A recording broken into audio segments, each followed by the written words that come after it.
دیکھیں پی T M کو تو بہت روپ دیا گیا. پہلے پی ٹی ایم کی بات کر لیتے ہیں. پشتون تحفظ موومنٹ، کیونکہ ایک ریزنٹمنٹ تھی ان علاقوں میں. یہ وہ لوگ تھے جو پروفیسڈلی سیکولر تھے، جو ٹی ٹی پی اور ان ایلیمنٹس کو نہیں مانتے تھے. اور ان کا نیریٹو یہ تھا کہ اسٹیٹ جو ہے وہ تخصیص کرتی ہے گڈ اور بیڈ. طالبان میں ہم بیچ میں وہ بن جاتے ہیں کینن فاڈر. ہمارے علاقوں میں بمباری ہوتی ہے، ہم ڈسپلیس ہوتے ہیں، ہمیں چیک پوسٹ سے متاثر کیا جاتا ہے، ہماری جو علاقے پامال ہو گئے. تو یہ وہ نیریٹو تھا جس پہ وہ انہوں نے پلے کیا شروع میں، اس سے پولیٹیکل کیپٹل بنایا. اور یہ علی وزیر اور محسن داوڑ صاحب اب یہ الیکشن بھی لڑتے رہے ہیں. اور یہ بھی حقیقت ہے کہ اسٹیٹ نے ان کو فیسیلیٹیٹ بھی کیا. اس فیسیلیٹیشن کے بغیر یہ سیٹیں جیت ہی نہیں سکتے تھے.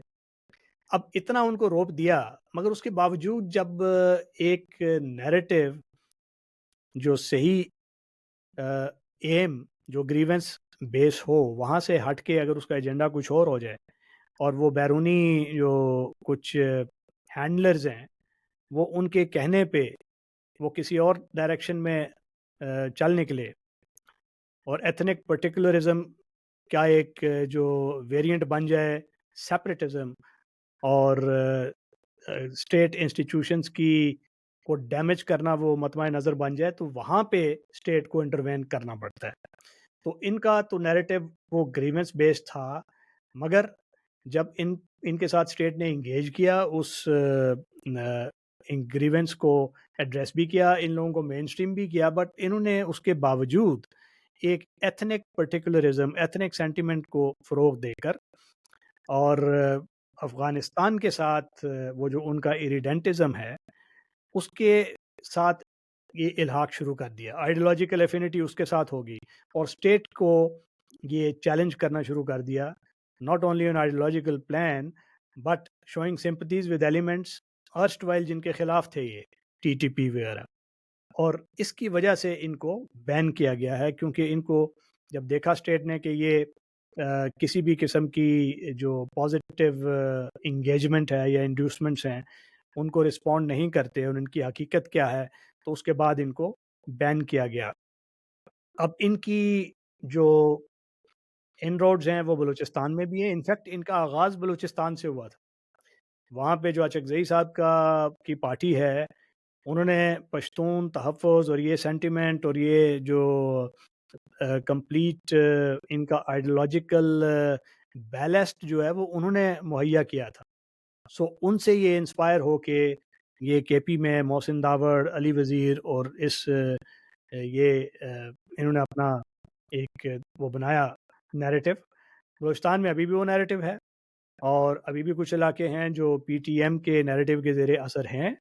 اور ہمیں یہ کوئی باک نہیں ہونا چاہیے کہنے میں کہ yes that's a problem in Balochistan, جس کو ایڈریس کرنے کی ضرورت ہے.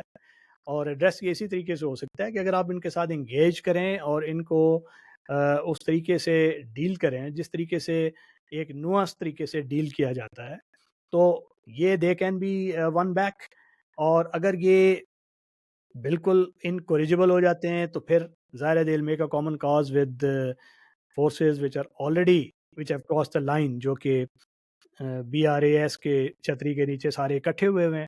تو یہ اگر ان کے ساتھ کامن کاز بنا لیتے ہیں اور بالکل کراس اوور کر لیتے ہیں، تو then it would be difficult scenario for us. But اب تک تو ان کو مینج کیا جا رہا ہے. اب they are very keen P T M کہ پشتون جرگہ آئے، وہ ادھر کے معاملات اور ادھر کی جو سیکیورٹی سچویشن ہے، سوشل کنڈیشنز ہیں، ڈیولپمنٹ ایشوز ہے، ان پہ بات چیت کرے اور کوئی ایسا فیصلہ دے جس سے اسٹیٹ بھی انگیج کرے. تو اس جرگے کو اسٹیٹ نے الاؤ نہیں کیا، پشتون قومی جرگہ جس کا انعقاد میرے خیال ہے آج یا کل ہونا تھا. تو یہ بھی اس لیے نہیں کیا گیا کہ دیکھیں ایک الٹرنیٹو پول نہیں ہو سکتا. اب دو سینٹیمنٹس ہیں. یہاں پہ پڑھا لکھا طبقہ بھی ہے مرج ڈسٹرکٹس میں، جس کو اسٹوائل فاٹا کہا جاتا تھا. وہ یہ کہتا ہے کہ نہ ہمارے پاس دیکھیے ہمیں رائٹس چاہیے. یہ جو پرانا سسٹم تھا جس پہ آپ ریلائے کرتے تھے کچھ لوگوں پہ اور باقی پاپولیشن ان کی مرسی پہ تھی. ایف سی آر جیسے ڈریکونین قوانین تھے، ہمارے رائٹس نہیں تھے، نہ اپیل تھی، نہ دلیل تھا، نہ وکیل تھا. سو یہ یہ حالات تھے ان تمام ایجنسیز میں جو کہ باٹا کہلاتی تھیں، پاٹا اور فاٹا۔